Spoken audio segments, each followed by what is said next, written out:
Olivier Berthémailleux, directeur général de la Fondation Paul Gérin-Lajoie. C'est une fondation canadienne qui est basée à Montréal, qui a été créée en 1977 par l'ancien ministre Paul Gérin-Lajoie, qui était le premier titulaire du premier ministère de l'Éducation au Québec. C'est vraiment lui qui s'était donné pour mission de donner accès à une éducation de qualité à tous les Québécois. Il a ensuite été président de l'Agence canadienne de développement international. Et il a commencé à voyager et voir qu'il y avait des besoins aussi à l'extérieur du Québec, à l'extérieur du Canada. Donc c'est comme ça qu'il a lancé des projets un peu partout dans le monde. Et depuis 1977, on porte des projets d'éducation.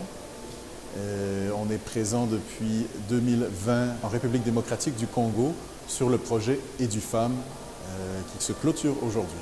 Donc depuis 2020, on travaille en RDC au niveau de l'éducation pour les filles et les femmes dans la région de Lucenda. Et Lucenda, on avait identifié beaucoup de problèmes d'accès à l'éducation pour les filles, que ce soit surtout au niveau du camp de réfugiés de Lucenda, où on voyait des filles déplacées, des filles réfugiées qui avaient du mal à avoir accès à l'école pour des grossesses non planifiées, pour des violences basées sur le genre, à cause aussi, peut-être aussi dans les familles, on avait tendance à envoyer plus les garçons à l'école que les filles.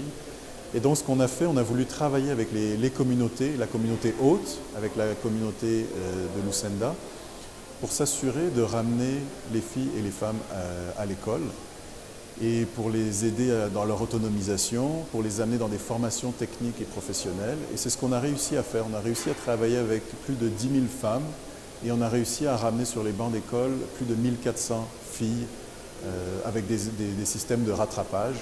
Donc on est très fiers de ces résultats et de la collaboration avec les autorités. Maintenant, quel rôle vous êtes en train de jouer aux côtés des EduFemmes? Parce que là, on vous retrouve dans un atelier de clôture organisé par EduFemmes. Donc on est dans l'atelier de clôture puisque le projet a été démarré par le consortium Fondation Paul Gérin-Lajoie et ceci, qui est une autre organisation canadienne, et financée par le gouvernement canadien.